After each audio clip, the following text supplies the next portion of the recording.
Hello friends, मैं हूं शताक्षी। स्वागत है आपका अपने ही यूट्यूब चैनल अचीव में। फ्रेंड्स, आज की वीडियो में हम यूपीपीसीएल एग्जीक्यूटिव असिस्टेंट या फिर ऑफिस असिस्टेंट थर्ड के एग्ज़ाम के जो प्रीवियस ईयर एग्ज़ाम हुआ है उसके आज क्वेश्चंस देखने जा रहे हैं। फ्रेंड्स, 2018 में जो एग्जीक्यूटिव असिस्टेंट का एग्ज़ाम हुआ था उसके हम 25 जीके के क्वेश्चंस को देखेंगे। दोस्तों, आपको पैटर्न तो पता ही है कि इसमें प्रश्न आएंगे। 180 प्रश्न में से 45 नंबर की रीजनिंग आती है और 25 नंबर की जीके आती है, 55 नंबर की हिंदी आती है और 55 नंबर की इंग्लिश आती है। ये आपका सेकंड पेपर होगा जिसमें आपको 45 नंबर की रीजनिंग, 25 नंबर की जीके, 55 नंबर की यहाँ पर हिंदी और 55 ही नंबर की इंग्लिश पूछी जाती है। तो फ्रेंड्स, आपका जो जीके का पोर्शन है वो 25 मार्क्स का होगा। तो फ्रेंड्स, यहाँ पर जो प्रीवियस ईयर पेपर हुआ था उसमें भी 25 क्वेश्चंस पूछे गए थे, जिसके बारे में हम आपको यहाँ पर विद फैक्ट बताने जा रहे हैं, क्योंकि ये क्वेश्चंस बहुत ही इंपॉर्टेंट है और इससे रिलेटेड से जितने भी टॉपिक हैं वो भी आपको पता होने चाहिए। तो दोस्तों, ज़्यादा देर ना करते हुए हम स्टार्ट करते हैं क्वेश्चन नंबर फर्स्ट से। कंचनजंगा बायोस्फीयर रिजर्व किस राज्य में स्थित है? फ्रेंड्स, इसका जो आंसर है वो है सिक्किम में। कंचनजंगा बायोस्फीयर रिजर्व सिक्किम में स्थित है। ऑप्शन सी इसका सही उत्तर होगा। और फ्रेंड्स, इससे रिलेटेड हम फैक्ट के बारे में देख लें तो फ्रेंड्स, भारत में 18 बायोस्फीयर हैं। कितने हैं? 18 बायोस्फीयर हैं। और दोस्तों, यदि हम पूछ लें कि प्रथम बायोस्फीयर कौन सा था, तो फ्रेंड्स नीलगिरी जो है वो प्रथम बायोस्फीयर था। ये भी आपको पता होना चाहिए कौन सा था। नीलगिरी प्रथम बायोस्फीयर था। और फ्रेंड्स, यदि बात कर ले कि जो नंदा देवी बायोस्फीयर है वो कहाँ पर है, तो वह उत्तराखंड में है। दोस्तों, नीलगिरी को जो बायोस्फीयर का दर्जा मिला था वो 1986 में मिला था। किस में मिला था? 1986 में सबसे पहला दर्जा नीलगिरी को 1986 में मिला था। तो फ्रेंड्स, आपको ये भी पता होना चाहिए। नेक्स्ट क्वेश्चन को देखते हैं। भारत का पहला रिजर्व विस्फोट स्थल पोखरण किस राज्य में है? दोस्तों, इसका आंसर है राजस्थान में। भारत का पहला परमाणु रिजर्व विस्फोट स्थल पोखरण राजस्थान में स्थित है। और फ्रेंड्स, जो पोखरण परमाणु परीक्षा केंद्र है वो जैसलमेर जिले में स्थित है। नेक्स्ट क्वेश्चन, भारत के पूर्वी तट के दक्षिण विस्तार को क्या कहते हैं? Very very important question. दोस्तों, इसका जो सही उत्तर हो जाएगा वो होगा ऑप्शन डी, कोरोमंडल तट। भारत के पूर्वी तट के दक्षिण विस्तार को कोरोमंडल तट कहा जाता है। फ्रेंड्स, जो कोरोमंडल तट है वो तमिलनाडु राज्य में स्थित है। कौन से राज्य में? तमिलनाडु राज्य में स्थित है। और दोस्तों, उत्कल मैदान की बात की जाए, इसकी बात की जाए उत्कल मैदान की, तो यह ओडिशा राज्य में स्थित है। और फ्रेंड्स, ओडिशा का जो पुराना नाम था वो उत्कल था। दोस्तों, पश्चिमी घाट जो है, पश्चिमी घाट, ये तो हो गया। कोरोमंडल जो तट है वो तो पूर्वी घाट पर है, लेकिन पश्चिमी घाट की बात की जाए तो पश्चिमी घाट को कोंकण तट कहा जाता है। पूर्वी घाट को कोरोमंडल तट कहते हैं और पश्चिमी घाट को कोंकण तट कहा जाता है। फ्रेंड्स, मालाबार तट की बात कर लें तो मालाबार तट केरल में अवस्थित है। दोस्तों, पूर्वी घाट और पश्चिमी घाट के मिलन बिंदु को नीलगिरी की पहाड़ी कहा जाता है। जिस प्रकार से ये देखिए, ये भारत का दक्षिण भाग है, तो इसका पूर्वी भाग जो होगा, ये वाला भाग, इसको कहते हैं कोरोमंडल तट। ये इस वाले भाग को कहते हैं कोंकण तट। और जो इन दोनों का मिलन बिंदु है, ये वाला भाग, इसको नीलगिरी बिंदु या फिर नीलगिरी पहाड़ी यहाँ पर स्थित है, इसीलिए इन दोनों के मिलन बिंदु को नीलगिरी पहाड़ी कहा जाता है। नेक्स्ट क्वेश्चन, राजेंद्र प्रसाद के बाद निम्नलिखित में से कौन सा भारत के राष्ट्रपति बने? तो दोस्तों, इसका जो सही उत्तर हो जाएगा वो होगा सर्वपल्ली राधाकृष्ण। राजेंद्र प्रसाद के बाद दूसरे राष्ट्रपति सर्वपल्ली राधाकृष्ण बने और यह भारत के प्रथम उपराष्ट्रपति थे, सर्वपल्ली राधाकृष्ण। राजेंद्र प्रसाद 1950 से लेकर 1962 तक भारत के राष्ट्रपति रहे। कौन फ्रेंड्स? राजेंद्र प्रसाद रहे थे 1950 से भारत का संविधान अपना बना था, तो 1950 से राजेंद्र प्रसाद ने राष्ट्रपति पद संभाला। उसके बाद वह 1962 तक भारत के राष्ट्रपति रहे। और फ्रेंड्स, इसके बाद उन्होंने 1962 से 1967 तक सर्वपल्ली राधाकृष्ण भारत के राष्ट्रपति बने। इन्होंने भारत के 2 कार्यकाल में उपराष्ट्रपति का पद भी संभाला है। ऐसे हम यहाँ पर ऑप्शन सी की बात कर ले तो फरुखुद्दीन अली अहमद की, तो दोस्तों यह 1974 से लेकर 1977 तक भारत के राष्ट्रपति रहे हैं। और फ्रेंड्स, यहाँ पर ऑप्शन बी है आर वेंकट रमन। तो आर वेंकट रमन 1987 से लेके 1982 तक भारत के राष्ट्रपति रहे हैं। और फ्रेंड्स, यदि हम वर्तमान में राष्ट्रपति की बात कर ले तो वर्तमान में राष्ट्रपति श्रीमती द्रौपदी मुर्मू हैं, जो कि 15वीं राष्ट्रपति बनी हैं और यह प्रथम आदिवासी महिला भी हैं। और फ्रेंड्स, यह सबसे कम उम्र की राष्ट्रपति भी बनी है भारत की। नेक्स्ट क्वेश्चन को देखते हैं। क्वेश्चन नंबर 5, निम्नलिखित राज्यों में से किसे शोर प्रदूषण के मामलों की रिपोर्ट करने के लिए शोर नहीं मोबाइल अनुप्रयोग, जिसको एप्लीकेशन भी कह सकते हैं, आरंभ की? कौन से राज्य ने की, यह बताना है। तो दोस्तों, शोर नहीं mobile application option D Himachal Pradesh ने लागू की है। हिमाचल प्रदेश राज्य ने शोर प्रदूषण को मामले की रिपोर्ट करने के लिए शोर नहीं मोबाइल एप्लीकेशन प्रारंभ की है। नेक्स्ट क्वेश्चन, SAARC मतलब सार्क का पूरा नाम क्या है? दोस्तों, सार्क का जो पूरा नाम है वो है option C, South Asian Association for Regional Cooperation, यह इसका पूरा नाम है।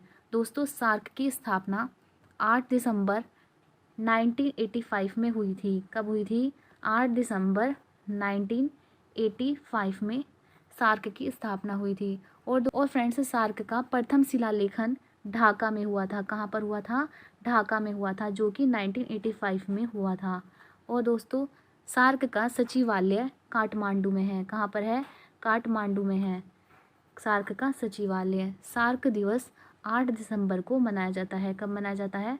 सार्क दिवस 8 दिसंबर को मनाया जाता है, क्योंकि 8 दिसंबर को ही इसकी स्थापना हुई थी, इसीलिए इसको सार्क दिवस 8 दिसंबर को मनाते हैं। सार्क देश के सदस्य की बात कर ले तो सार्क देश के सदस्य हैं भारत, पाकिस्तान, बांग्लादेश, नेपाल, श्रीलंका, भूटान, मालदीव। और 8वां यदि पूछ ले कि सार्क देश का 8वां सदस्य कौन बना है, तो अफ़गानिस्तान बना है।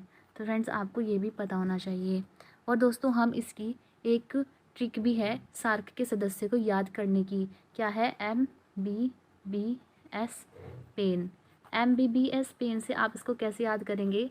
M से होता है म्यांमार, B से होता है बांग्लादेश, दूसरी B से होता है भूटान, S से श्रीलंका, P से पाकिस्तान, A से अफ़गानिस्तान, I से इंडिया और N से नेपाल। तो फ्रेंड्स, ये हैं इसके देशों के सदस्य। नेक्स्ट है 2017। फ्रेंड्स, ये उस समय का करंट अफेयर का क्वेश्चन है। 2017 से लेके 2018 प्रीमियम लिंक खिताब किसने जीता? दोस्तों, इससे रिलेटेड आप इसके करंट का भी क्वेश्चन याद कर सकते हैं। उस समय इसका आंसर था ऑप्शन सी, मैनचेस्टर सिटी ने। प्रीमियम लिंक का खिताब मैनचेस्टर सिटी ने जीता। दोस्तों, इंग्लिश प्रीमियम लिंक का खिताब मैनचेस्टर सिटी ने 6वीं बार 2022 में जीत लिया है। तो फ्रेंड्स, 2022 की बात कर लें तब भी इसका आंसर मैनचेस्टर सिटी ही लगाया जाएगा। नेक्स्ट है, भारतीय संविधान के निम्नलिखित में से कौन सा अनुच्छेद संविधान के संशोधन का प्रावधान करता है? Very very important question. तो इसका राइट आंसर है ऑप्शन डी, अनुच्छेद 368। भारत संविधान अनुच्छेद 368 भारत में संशोधन का प्रावधान करता है। दोस्तों, इसके इम्पोर्टेंट फैक्ट को भी देखा है। फ्रेंड्स, जो संविधान संशोधन है वो भाग 20 में वर्णित है, ये भी आपको पता होना चाहिए। अनुच्छेद 368 और भाग है 20।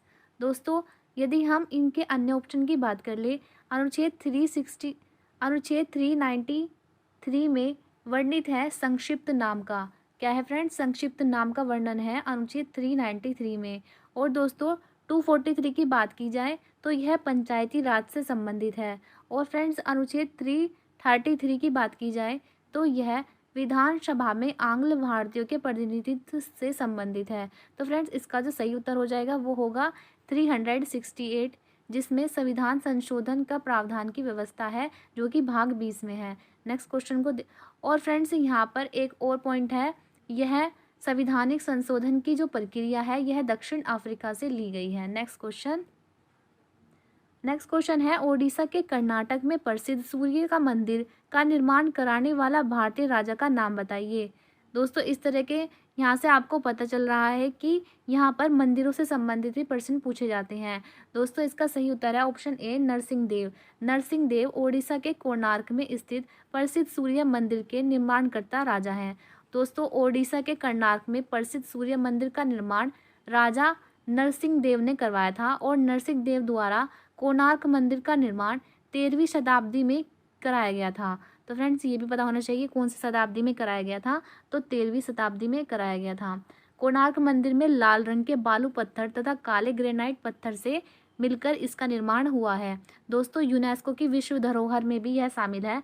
1984 में इसको यूनेस्को में शामिल किया गया था। दोस्तों इसको कोणार्क मंदिर को ब्लैक पगोड़ा भी कहा जाता है। क्या कहा जाता है? ब्लैक पगोड़ा भी कहा जाता है। नेक्स्ट क्वेश्चन पे चलते हैं। नेक्स्ट क्वेश्चन है, संगीतकार टी के मूर्ति का संबंध किस संगीत वाद्य यंत्र से है? फ्रेंड्स इसका राइट आंसर है ऑप्शन डी, मृदंगम। मृदंगम का संबंध संगीतकार टी के मूर्ति से संबंधित है। दोस्तों कर्नाटक संगीत का प्राथमिक ताल यंत्र होता है मृदंगम। क्या होता है? यह कर्नाटक से संबंधित है। और फ्रेंड्स हम यह सभी वाद्य यंत्रों से संबंधित कलाकार को देखते हैं। सबसे पहले सितार वादक के बारे में देखते हैं। सितार वादक में पंडित रविशंकर, निखिल बनर्जी, विलायत खां, वंदे हसन है। बांसुरी वादक की बात करें, पन्ना लाल घोष, हरि प्रसाद चौरसिया, यह वाद्य यंत्र से संबंधित है। वीणा वादक में आते हैं कल्याण कृष्ण भागवतार, एस बालचंद्र, वीरुद्दीन डागर। मृदंग से संबंधित कलाकार हैं Madan Mohan, Bholanath Pathak, Pandit Amarnath Mishra, T B Gopal Krishna. Next question को देखते हैं। नेक्स्ट क्वेश्चन पूछा गया है, निम्नलिखित में से कौन सा शब्द रेशम कीट के वाणिज्य पालन से संबंधित है? दोस्तों इजी क्वेश्चन है। रेशम कीट के वाणिज्य पालन से संबंधित होता है सेरीकल्चर। सेरीकल्चर जो होता है वो रेशम कीट से संबंधित होता है। दोस्तों अब हम विज्ञान की शाखाओं और अध्ययन के विषय देख लेते हैं। मधुमक्खी पालन से पूछे तो हो जाएगा पीसीकल्चर। यह मधुमक्खी पालन से संबंधित होता है पीसीकल्चर। और फ्रेंड्स विटिकल्चर जो होता है वो किससे संबंधित होता है? यह अंगूरों से संबंधित होता है। विटिकल्चर अंगूरों से संबंधित होता है। कवक से पूछ ले तो मार्कोलॉजी होता है। और कछुआ पालन का अध्ययन वर्मी कल्चर कहलाता है। नेक्स्ट क्वेश्चन, निम्नलिखित में से किस राज्य में संघाई त्योहार मनाया जाता है? ये भी बहुत इंपॉर्टेंट है। तो इसका राइट आंसर ऑप्शन डी है, संघाई त्योहार मणिपुर में मनाया जाता है। 2010 से संघाई मणिपुर राज्य में पर्यटन विभाग द्वारा यह मनाया जाता है। फ्रेंड्स पता होना चाहिए यह कब से स्टार्ट हो रहा है, तो यह 2010 से स्टार्ट हो रहा है। संघाई संकटग्रस्त हिरन है जो मणिपुर का एक राजकीय पशु है, इसी के उसमें ही यह संघाई महोत्सव मनाया जाता है। और फ्रेंड्स जो संघाई हिरन है ये मणिपुर के केवलामजाओ नेशनल पार्क में पाए जाते हैं। नेक्स्ट क्वेश्चन नंबर 13 में यहाँ पर आपको सही कथन छांटना है। प्रधानमंत्री राज्यसभा को स्थगित कर सकते हैं, प्रधानमंत्री राज्यसभा को भंग कर सकते हैं, राष्ट्रपति राज्यसभा को भंग कर सकते हैं, राष्ट्रपति राज्यसभा को स्थगित कर सकते हैं। दोस्तों इसका राइट आंसर ऑप्शन डी है, राष्ट्रपति राज्यसभा को स्थगित कर सकते हैं। दोस्तों इसके इम्पोर्टेंट फैक्ट की बात कर ले, अनुच्छेद 85 के अंतर्गत यह घोषणा की जाती है राष्ट्रपति के द्वारा, वह उद्घाटन की भी घोषणा कर सकता है और वह सत्रावसन की भी घोषणा कर सकता है। राष्ट्रपति लोकसभा को प्रधानमंत्री की सलाह पर भंग भी कर सकता है। फ्रेंड्स क्या होता है यहाँ पर आपको ऑप्शन सी में दिख रहा है, राज्यसभा को भंग कर सकता है। राज्यसभा को नहीं, वह लोकसभा को भंग कर सकता है, वो भी प्रधानमंत्री की सलाह पर। राज्यसभा का गठन 3 अप्रैल 1952 में हुआ था, ये भी आपको पता होना चाहिए कब हुआ था। राज्यसभा का गठन 3 अप्रैल 1952 को हुआ था। राज्यसभा भंग नहीं की जा सकती, केवल लोकसभा ही भंग की जा सकती है, जो कि राष्ट्रपति प्रधानमंत्री की सलाह पर करता है। राज्यसभा का सभापति उपराष्ट्रपति होता है, ये भी आपको पता होना चाहिए। और उपराष्ट्रपति यूएसए से लिया गया है, जो उपराष्ट्रपति का पद है वह यूएसए से लिया गया है। नेक्स्ट क्वेश्चन नंबर 14, भारत में भूमि सीमा की अनुमानित लंबाई कितनी है? Very very important question, Bharat की भूमि सीमा की अनुमानित लंबाई। दोस्तों भारत की जो भूमि सीमा है उसकी अनुमानित लंबाई है 15,200 किलोमीटर। कितनी है दोस्तों? 15,200 किलोमीटर भूमि सीमा की अनुमानित लंबाई है। फ्रेंड्स भूमि सीमा की अनुमानित लंबाई इस तरह से नापी जाती है, जैसे कि जो भारत का भूमि क्षेत्र है, एक तटीय सीमा होती है, एक भूमि सीमा होती है। तो भूमि सीमा है 15,200। और फ्रेंड्स यदि तटीय भाग की लंबाई की बात कर लें तो वो होगी 6100 किलोमीटर। कितनी है? 6100 किलोमीटर होती है भारत की तटीय भाग की लंबाई। दोस्तों भारत के उत्तर दक्षिण की लंबाई कितनी है? दोस्तों इस तरह से हम इसको देख सकते हैं, जैसे कि ये है भारत, और फ्रेंड्स हम यहाँ से लेके इस यहाँ तक की इसकी लंबाई की बात करें तो यह है 32-14 किलोमीटर। कितनी है फ्रेंड्स? 32-14 किलोमीटर है। और फ्रेंड्स पूरब से पश्चिम यदि हम इस तरह से बात की जाए तो यह है 29-33 किलोमीटर। ये भी आपको पता होना चाहिए कितनी है, 29-33 किलोमीटर है। दोस्तों भारत का विश्व में क्षेत्रफल है, विश्व का क्षेत्रफल का भारत का 2.42% भारत घेरता है। कितना परसेंट?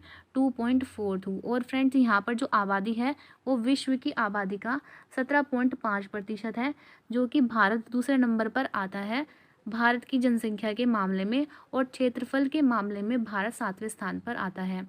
नेक्स्ट क्वेश्चन को देखते हैं, क्वेश्चन नंबर 15। प्रधानमंत्री ग्राम सड़क योजना किस वर्ष आरंभ की गई थी? दोस्तों 2000 में प्रधानमंत्री ग्राम सड़क योजना आरंभ की गई थी। ऑप्शन ए इसका सही उत्तर होगा। दोस्तों इसके इंपॉर्टेंट फैक्ट को बात कर ले। इस योजना का उद्देश्य 500 से अधिक आबादी वाले ग्रामों को पक्की सड़क जो से जोड़ना था। क्या था फ्रेंड? 500 से अधिक आबादी वाले जो ग्राम थे, मतलब गांव थे, उनको पक्की सड़क से जोड़ना था। इस योजना के अंतर्गत पहाड़ी क्षेत्र में 250 से अधिक आबादी वाले ग्राम को पक्की सड़क से जोड़ा था। नेक्स्ट क्वेश्चन को देखते हैं। नेक्स्ट क्वेश्चन है IRCTC का पूरा नाम क्या है?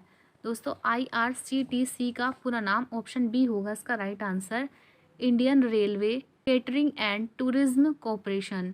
क्या है friends? Indian railway catering and tourism corporation, ये इसका पूरा नाम है। दोस्तों इससे रिलेटेड इंपॉर्टेंट फैक्ट भी देख लेते हैं। यह भारत रेलवे की एक सहायक कंपनी है। क्या है फ्रेंड्स? IRCTC एक भारत रेलवे की सहायक कंपनी है। IRCTC भारतीय रेलवे के ऑनलाइन खान पान, पर्यटन और टिकट संचालन का प्रबंध करती है। और दोस्तों इसका मुख्यालय नई दिल्ली में है। कहाँ पर है?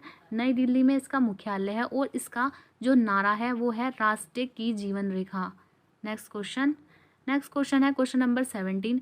अमेरिका स्थित तकनीकी दिग्गज सिक्कोक ने अपने 5वीं वैश्विक रेल लैब कहाँ पर आरंभ की थी? Very very important question. दोस्तों इसका जो सही उत्तर है वो ऑप्शन डी है, गुरुग्राम में। गुरुग्राम में अमेरिका स्थित तकनीकी दिग्गज सिक्को ने अपनी 5वीं वैश्विक साइबर रैंक लैब भारत में गुरुग्राम में प्रारंभ की है। नेक्स्ट क्वेश्चन, निम्नलिखित में से उस जानवर की पहचान करें जो विश्व वन्य फंड WWF का चिन्ह है। दोस्तों वेरी इंपॉर्टेंट क्वेश्चन, इसका राइट आंसर है ऑप्शन सी, पांडा। पांडा जो है वो WWF का चिन्ह है। और फ्रेंड्स विश्व जो WWF है उसका सचिवालय इंग्लैंड में है। कहाँ पर है? इंग्लैंड में। ये भी आपको पता होना चाहिए। और दोस्तों इसकी स्थापना 1961 में की गई थी, WWF की स्थापना। विशालकाय पांडा, पांडा भालू या बड़ी भालू बिल्ली के नाम से भी जाना जाता है। और फ्रेंड्स ये संकटमय प्राणी है। इसका मूल निवास दक्षिण मध्य चीन में है। नेक्स्ट क्वेश्चन, फीफा विश्व कप 2026 कहाँ पर आयोजित? आंसर होगा 2026 जो फीफा विश्व कप 2026 जो आयोजित किए जाने हैं वह संयुक्त राज्य अमेरिका, कनाडा और मैक्सिको में आयोजित किए जाएंगे। दोस्तों इससे रिलेटेड इंपॉर्टेंट फैक्ट देख लें तो फीफा विश्व कप की शुरुआत जो हुई थी वो 1930 में हुई थी। कब हुई थी? 1930 में फीफा कप की शुरुआत की गई थी। और फ्रेंड्स यह फुटबॉल खेल से संबंधित है, फीफा विश्व cup. Next question, Mahatma Gandhi ने नील की खेती के विरुद्ध सत्याग्रह आंदोलन की शुरुआत कहाँ पर की थी? दोस्तों सही उत्तर है चंपारण में।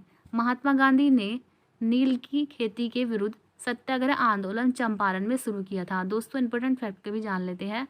महात्मा गांधी ने प्रथम सत्याग्रह अपना कहाँ पर किया था? तो वह अफ्रीका में किया था। ये भी आपको पता होना चाहिए। सबसे पहला जो सत्याग्रह हुआ था वो अफ्रीका में किया गया था। और फ्रेंड्स गांधी जी ने भारत में अपना पहला सत्याग्रह 1917 में किया था। कब किया था? 1917 में। चंपारण सत्याग्रह गांधी जी के द्वारा राजकुमार शुक्ल के अनुरोध किया गया था। उसके बाद 1918 में अहमदाबाद का आंदोलन किया था। महात्मा गांधी ने अहमदाबाद का आंदोलन किया था जिसमें सूती वस्त्र मिल मजदूरों को लेकर एवं खेड़ा किसानों के मांगों को लेकर यह सत्याग्रह किया गया था। नेक्स्ट क्वेश्चन, राष्ट्रीय ग्रामीण विकास संस्था कहाँ स्थित है? दोस्तों सही उत्तर है हैदराबाद में। राष्ट्रीय ग्रामीण विकास संस्था हैदराबाद में स्थित है।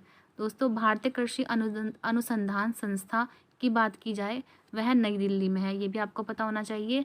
और फ्रेंड्स जो तंबाकू अनुसंधान संस्था है वो कोयम्बटूर में स्थित है। तो दोस्तों हमने क्या बताया है आपको, राष्ट्रीय ग्रामीण विकास संस्था हैदराबाद में है, नई दिल्ली में क्या है, कृषि अनुसंधान संस्था, और कोयम्बटूर में तंबाकू अनुसंधान संस्था है। और दोस्तों सड़क अनुसंधान संस्था भी नई दिल्ली में है, और बेंगलुरु में खगोल संस्था है, पुणे में मौसम वेधशाला संस्था है, ये भी आपको पता होना चाहिए। नेक्स्ट नंबर 22, चगाई निम्नलिखित में से किस प्रांत में स्थित है जहां पाकिस्तान ने 1988 में परमाणु विस्फोट किया था। दोस्तों इसका सही उत्तर है बलूचिस्तान, ऑप्शन डी इसका राइट आंसर होगा। चगाई पाकिस्तान के बलूचिस्तान प्रांत में 1992 में परमाणु विस्फोट किया गया था। पाकिस्तान ने परमाणु परीक्षण 28 मई 1998 में किया था। भारत के परमाणु परीक्षण के प्रति उत्तर में परमाणु परीक्षण किया गया था। पाकिस्तान ने चंगई क्षेत्र में 6 परमाणु परीक्षण किए थे। नेक्स्ट क्वेश्चन, किस शासक के दौरान महान मोरक्कन यात्री इब्न बतूता ने दिल्ली का दौरा किया था। Very important question. Mohammad bin Tughlaq के काल में महान जो मोरक्को यात्री था इब्न बतूता, उसने दौरा किया था। फ्रेंड्स जो इब्न बतूता था उससे संबंधित हम कुछ बात जान लेते हैं। इब्न बतूता 1333 ईस्वी में भारत में आया था, ये भी पूछ लिया जाता है इब्न बतूता भारत में कब आया था। 1333 ईस्वी में आया था। और फ्रेंड्स इसे दिल्ली के काजी बनाया गया था। क्या बनाया गया था, दिल्ली का काजी। दोस्तों इब्न बतूता को चीन सुल्तान ने दूध बनाकर भेजा था। किसने, यह चीन सुल्तान के द्वारा दूध बना हुआ आया था। और दोस्तों इब्न बतूता ने रेहला नामक एक यात्रा वृत्तांत लिखी थी। दोस्तों पूछ लिया जाता है इब्न बतूता की रचना रेहला है, ये भी आपको पता होना चाहिए। नेक्स्ट क्वेश्चन को देखते हैं। क्वेश्चन नंबर 24, भारत के अंतर्गत मुगल सम्राट का नाम बताइए।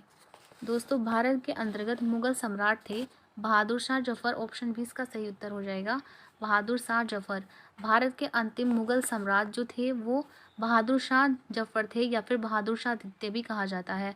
फ्रेंड्स बहादुर शाह जफर का जो समय काल था वो 1837 से लेके 1857 था। कौन सा था, 1857। फ्रेंड्स 1857 जो है वो अपने आप में ही एक बहुत ही इम्पोर्टेंट तारीख है, जहाँ से क्या हुआ था, जहाँ से क्रांति शुरुआत हुई थी 1857 से। 1857 में इनकी लास्ट था जो उनका शासन खत्म हो चुका था। और फ्रेंड्स 1857 में बहादुर शाह जफर ने सैन्य क्रांति का नेतृत्व भी किया था। जब ये बहादुर शाह जफर का दमन कर दिया गया था, किसके द्वारा, हडसन के द्वारा, तो इन्हें हुमायूं के मकबरे में बंदी बना लिया गया था। और इनकी मृत्यु 1862 में रेंगून में हो गई थी। कहाँ पर, रेंगून में इनकी मृत्यु हो गई थी। नेक्स्ट है गोरैया नृत्य निम्नलिखित में से किस राज्य में संबंधित है। Very important question. जो गोरैया नृत्य होता है दोस्तों, जो गोरैया नृत्य है ये त्रिपुरा से संबंधित है। कौन से राज्य से, त्रिपुरा राज्य से संबंधित है। दोस्तों अब हम इनसे संबंधित कुछ नृत्य के बारे में जान लेते हैं जो कि परीक्षा के लिहाज से बहुत ही महत्वपूर्ण है। त्रिपुरा में कुछ नृत्य इस प्रकार से हैं, बीजू नृत्य, झूम नृत्य, गजानन नृत्य, यह सभी त्रिपुरा में होते हैं। मध्य प्रदेश में बात कर ले तो मध्य प्रदेश में बधाई नृत्य, सेला नृत्य, चटकोरा नृत्य, गोचा नृत्य, यह मध्य प्रदेश के नृत्य हैं। और फ्रेंड्स गुजरात के नृत्य की बात कर लें, गुजरात में गरबा नृत्य, डांडिया नृत्य, पधर नृत्य, यह सभी इम्पोर्टेंट हैं। और फ्रेंड्स उड़ीसा में पाला नृत्य, बागनाच नृत्य, यह इम्पोर्टेंट है। तो फ्रेंड्स हमने आपको जो भी इम्पोर्टेंट फैक्ट हमसे बने हैं वो हमने आपको यहाँ पर बताए हैं। और दोस्तों जितने भी ये क्वेश्चंस हैं ये अपने आप में इम्पोर्टेंट है क्योंकि ये प्रीवियस ईयर में पूछे गए हैं। इनसे संबंधित जितने भी टॉपिक्स हैं वो आपको यहाँ पर कवर करने हैं। तो दोस्तों आज के लिए इतना ही। यदि आपको वीडियो अच्छी लगी तो प्लीज़ वीडियो को लाइक करें, सब्सक्राइब करें। और फ्रेंड्स आप ये भी बताइए कि आपको किस सब्जेक्ट पे प्रीवियस ईयर क्वेश्चंस चाहिए, या आप हमें कमेंट में लिखकर बता सकते हैं। तब तक के लिए thank you and best of luck.